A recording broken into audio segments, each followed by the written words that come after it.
नमस्कार, आप देख रहे हैं सत्य हिंदी का शाम 6 बजे का बुलेटिन और मैं हूं आपके साथ कृति सिंह। 20 दिन बाद छात्र आंदोलन पर संसद में अमित शाह जवाब देने के लिए तैयार हुए हैं।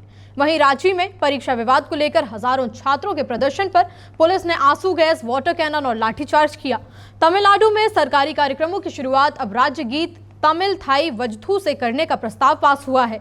उधर अभिषेक बनर्जी को आंखों के इलाज के लिए 3 हफ्ते विदेश जाने की सुप्रीम कोर्ट से मंजूरी मिल गई है। इन्हीं खबरों पर इस बुलेटिन में बात करेंगे, लेकिन उससे पहले नजर सुर्खियों पर डाल लेते हैं। 20 दिन बाद छात्र आंदोलन पर संसद में जवाब देने के लिए तैयार हुए अमित शाह। रांची में विधानसभा की ओर बढ़े हजारों छात्र, पुलिस ने आंसू गैस और किया लाठीचार्ज। छात्र प्रदर्शन के बीच जेपीएससी के पूर्व चेयरमैन खयांगते को सीआईडी ने किया गिरफ्तार। एथेनॉल विवाद पर जनार्दन मिश्रा के बयान से कांग्रेस और आम आदमी पार्टी ने बीजेपी को घेरा। तमिलनाडु विधानसभा का फैसला, सरकारी कार्यक्रमों की शुरुआत अब राज्य गीत से होगी। आखिरकार 20 दिन बाद केंद्रीय गृह मंत्री अमित शाह सदन में जवाब देने के लिए तैयार हो चुके हैं। केंद्रीय मंत्री किरेन रिजिजू ने सोमवार को कहा कि सरकार संसद में छात्र विरोध प्रदर्शनों पर पूरी तरह और विस्तृत चर्चा के लिए तैयार है। सभापति महोदय जी, कांग्रेस पार्टी और राहुल गांधी जी पहले दिन से ये मांग कर रहे थे कि गृह मंत्री अमित शाह जी को स्टेटमेंट देना चाहिए। मैं बहुत साफ शब्दों से सरकार की ओर से कहना चाहता हूं, सरकार पूरा छात्र का मामले को लेकर के चर्चा के लिए तैयार है और स्टेटमेंट ही नहीं, छात्र का मामला को लेकर के पूरा चर्चा के लिए तैयार है और पूरा जवाब देने के लिए तैयार है। गृह मंत्री जी विस्तार से जवाब देने के लिए तैयार है। मैं अनुरोध करता हूं कांग्रेस पार्टी और इनको कि गृह मंत्री जी का जवाब के समय डरना नहीं है, भागना नहीं है, पूरा सुनना पड़ेगा। मैंने बिजनेस एडवाइजरी में भी सार्वजनिक वहां सबके सामने में कह दिया है कि सरकार छात्र को लेकर के पूर्ण रूप से विस्तार से चर्चा के लिए तैयार है और पूरा जवाब देने के लिए तैयार है। अमित शाह जवाब देने के लिए तैयार हुए हैं, इस पर विपक्ष का क्या कहना है, सुनिए। हाँ, तो वो अच्छी बात है, चर्चा के लिए तैयार है, लेकिन उसमें क्या है ना कि जो है विपक्ष को तो यही कह रहा है ना कि उस पर भी जवाब होना चाहिए और राम मंदिर पे, दोनों बातों पे जवाब के लिए विपक्ष की मांग है। दूसरी तरफ रांची में छात्रों पर लाठीचार्ज हुए हैं, जो लोग असेंबली तो राज्य सरकार ऑलरेडी समाधान का प्रयास कर रही है। वहाँ रांची में पूरी तरह से हर तरह जो लोग हैं उनको भी हटाया गया, जो कमीशन में लोग हैं, तो वहाँ राज्य सरकार हर तरह से छात्रों से बात करके रास्ता निकालने की कोशिश कर रही है। इसमें यह है कि संसद में दोनों चीज़ में सरकार से जवाब चाहते हैं, छात्रों वाले मामले पे भी और राम मंदिर वाले मामले पे भी। भाग रही है, राम मंदिर से क्यों भाग रही है, मुझे समझ में नहीं आ रहा है। तो मतलब सिर्फ दाल में काला है या पूरी दाल ही काली है, ये तो सरकार को बताना चाहिए ना। झारखंड वाले विषय पे लगातार सवाल उठ रहे हैं कि इस पे क्यों नहीं विपक्ष इस पे भी बोलना चाहिए, क्योंकि निश्चित तौर पे छात्र वहाँ पर भी बहुत ज्यादा परेशान हैं। देखिए, उड़ीसा में भी पेपर लीक हुआ, गुजरात में भी पेपर लीक हुआ, तो वहाँ किसकी सरकार है। झारखंड में हजारों छात्र सड़कों पर उतरकर विधानसभा की ओर मार्च किया। उन्होंने विधानसभा के पास पहुंचने पर प्रदर्शनकारियों ने पुलिस की बैरिकेडिंग तोड़कर आगे बढ़ने की कोशिश की। इसके बाद पुलिस और प्रदर्शनकारियों के बीच तनाव बढ़ गया। स्थिति को नियंत्रित करने के लिए पुलिस ने वाटर कैनन चलाए और आंसू गैस के गोले छोड़े। इसके बाद लाठीचार्ज भी किया गया। प्रदर्शनकारियों का दावा है कि पुलिस कार्रवाई में कई लोग घायल हुए हैं। प्रदर्शन में शामिल संजय महतो ने आरोप लगाया कि लाठीचार्ज में उनके सिर और पैरों में चोट लगी है। उन्होंने सिर से खून निकलने की बात भी कही। अभ्यर्थी परीक्षा प्रक्रिया में कथित गड़बड़ियों की जांच और जिम्मेदार लोगों पर कार्रवाई की मांग कर रहे हैं। तनाव के बीच विधानसभा की कार्यवाही भी पूरे दिन के लिए स्थगित कर दी गई।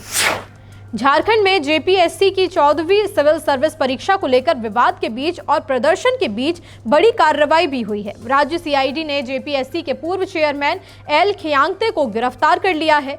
परीक्षा से जुड़े मामले में सीआईडी उनसे पहले भी कई बार पूछताछ कर चुकी थी। जांच का मुख्य सवाल ये है कि ब्लैक लिस्टेड कंपनी टीडीपीएल को जेपीएससी की 14वीं सिविल सर्विस परीक्षा कराने के लिए पैनल में कैसे शामिल किया गया। सीआईडी इसी फैसले और इसमें शामिल अधिकारियों की भूमिका की जांच कर रही है। एल खियांगते झारखंड के पूर्व मुख्य सचिव भी रह चुके हैं। उन्होंने 22 जुलाई 2026 को जेपीएससी चेयरमैन के पद से इस्तीफा दिया था। उस समय उन्होंने कहा था कि उनका इस्तीफा निष्पक्ष जांच के लिए है। अब उनकी गिरफ्तारी के बाद परीक्षा विवाद और ज्यादा गहरा गया है। सीआईडी ये पता लगाने में जुटी है कि ब्लैक लिस्टेड कंपनी को पैनल में शामिल करने का फैसला कैसे हुआ और इसमें किसकी क्या भूमिका थी। तमिलनाडु विधानसभा ने सरकारी कार्यक्रमों की शुरुआत तमिल थाई वजथू के गायन से करने का प्रस्ताव पास किया है। मुख्यमंत्री विजय ने विधानसभा में यह प्रस्ताव पेश किया। इसके तहत सरकारी दफ्तरों, स्कूल, कॉलेजों और विश्वविद्यालयों में होने वाले कार्यक्रमों की शुरुआत राज्य गीत के गायन से होगी। मुख्यमंत्री विजय ने कहा कि उनकी सरकार तमिलनाडु की भाषा और संस्कृति से जुड़े अधिकारों से कोई भी समझौता नहीं करेगी। उन्होंने कहा कि तमिल सिर्फ एक भाषा नहीं बल्कि लोगों की भावनाओं और जीवन से जुड़ी है। उन्होंने मातृभाषा की तुलना मां की पवित्रता से भी की। गौरतलब है कि 23 नवंबर 1970 से सरकारी कार्यक्रमों में तमिल थाई वजथू के गायन की व्यवस्था थी। 12 दिसंबर 2021 को इसे आधिकारिक राज्य गीत का दर्जा दिया गया था। विधानसभा के नए प्रस्ताव से इसकी व्यवस्था और ज्यादा स्पष्ट हो गई है। बुलेटिन में अभी आगे और भी खबरें हैं। अभिषेक को विदेश जाकर इलाज कराने की सुप्रीम कोर्ट से मंजूरी। जनार्दन मिश्रा के बयान पर कांग्रेस ने खोला मोर्चा। पाकिस्तानी बॉक्सर ने कहा, नरेंद्र नाम से नफरत हो गई। हॉर्मुज खुलने की उम्मीद, ईरान ने अमेरिका के सामने रखी शर्तें। टीएमसी सांसद अभिषेक बनर्जी को आंखों के इलाज के लिए विदेश जाने की सुप्रीम कोर्ट से बड़ी राहत मिली है। सोमवार को कोर्ट ने उन्हें 3 हफ्ते के लिए विदेश जाने की अनुमति दे दी। कोर्ट ने कलकत्ता हाई कोर्ट के उस फैसले को बदल दिया जिसमें उनकी विदेश जाकर इलाज कराने की मांग खारिज कर दी गई थी। सुप्रीम कोर्ट ने विदेश यात्रा के लिए कुछ शर्तें भी रखी हैं। अभिषेक बनर्जी को सिर्फ डिप्लोमेटिक पासपोर्ट का इस्तेमाल करना होगा। विदेश जाने से 2 दिन पहले उन्हें अपनी फ्लाइट और विदेश में रहने के पते की जानकारी जांच एजेंसी और पुलिस को देनी होगी। सुनवाई के दौरान जांच एजेंसी की ओर से विदेश जाने का विरोध किया गया। आशंका जताई गई कि वो वापस नहीं लौट सकते। इस पर कोर्ट ने कहा कि हर व्यक्ति को विदेश जाकर अपनी पसंद का इलाज कराने का पूरा अधिकार है और इसी के बाद अभिषेक को ये राहत मिली है। मध्य प्रदेश के रीवा से बीजेपी सांसद जनार्दन मिश्रा अपने बयान को लेकर एक बार फिर से चर्चा में आ गए हैं। पेट्रोल में एथेनॉल मिलाने को लेकर जारी विवाद के बीच बीजेपी सांसद ने सरकार की इस नीति का बचाव क्या कहकर किया, ये सुनिए। और जब मोदी जी कहा था कि एथेनॉल मिला हुआ 20%, तो आंदोलन हो रहा कि नहीं एथेनॉल न चली, केवल शुद्ध पेट्रोल चली। शुद्ध पेट्रोल तो हमारे बाप कहीं से आई, शुद्ध पेट्रोल है ही नहीं है देश में, तो कहां से आई। जनार्दन मिश्रा के इस बयान पर कांग्रेस ने एक्स पर लिखा कि एक तरफ मोदी सरकार मिलावटी पेट्रोल से जनता की गाड़ियां कबाड़ बना रही है, वहीं जब परेशान जनता शुद्ध पेट्रोल मांग रही है तो बीजेपी के सांसद जनता को भरे मंच से गालियां दे रहे हैं, खरी खोटी सुना रहे हैं। सत्ता के घमंड में चूर इन बीजेपी नेताओं को जनता सबक जरूर सिखाएगी।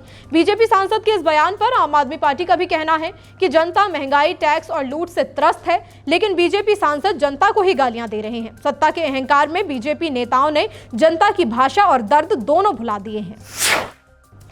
कॉमनवेल्थ गेम्स 2026 में भारत का नाम रोशन करने वाले खिलाड़ियों से प्रधानमंत्री नरेंद्र मोदी ने मुलाकात की। प्रधानमंत्री आवास पर हुई इस मुलाकात में खिलाड़ियों ने अपने अनुभव भी साझा किए। इसी दौरान हैवीवेट बॉक्सर और सिल्वर मेडलिस्ट नरेंद्र बेरवाल ने पीएम मोदी को किस्सा सुनाया कि पाकिस्तानी बॉक्सर को नरेंद्र नाम से नफरत है। ये किस्सा सुनते ही पीएम मोदी खूब जोर से हंसने लगे।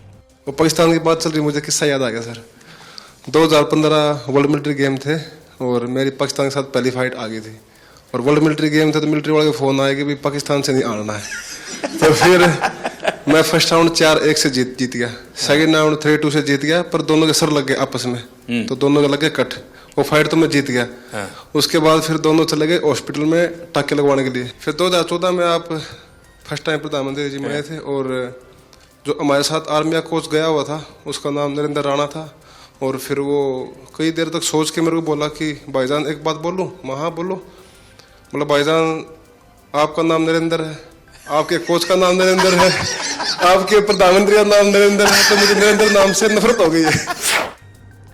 हॉर्मुज को लेकर ईरान और ओमान समझौते के करीब पहुंच गए हैं। दोनों देश यहां नए शिपिंग रूट तय कर रहे हैं। इससे जहाजों की आवाजाही फिर से सुरक्षित हो सकती है। लेकिन ईरान ने अमेरिका के सामने कुछ शर्तें भी रख दी हैं। ईरान चाहता है कि अमेरिका उसे मुआवजा दे, साथ ही अमेरिकी प्रतिबंध भी खत्म करने होंगे। इसके अलावा सैन्य धमकियां भी बंद करनी होंगी। ईरान के विदेश मंत्री अब्बास अराक्ची ने बड़ा बयान दिया। उन्होंने कहा कि ओमान के साथ समझौता अंतिम दौर में है, लेकिन अमेरिका की शर्तें पूरी होना जरूरी है। ईरान और अमेरिका के बीच फिलहाल सीधी बातचीत नहीं हो रही है। दोनों के संदेश दूसरे देशों के जरिए पहुंचाए जा रहे हैं। ईरान का कहना है कि अमेरिका ने जून का समझौता तोड़ा है, इसलिए हम कभी भी सीधे तौर पर बातचीत तो बिल्कुल शुरू नहीं करेंगे। फिलहाल बुलेटिन में इतना ही। रात 8 बजे फिर होगी मुलाकात नई खबरों के साथ। तब तक के लिए नमस्कार।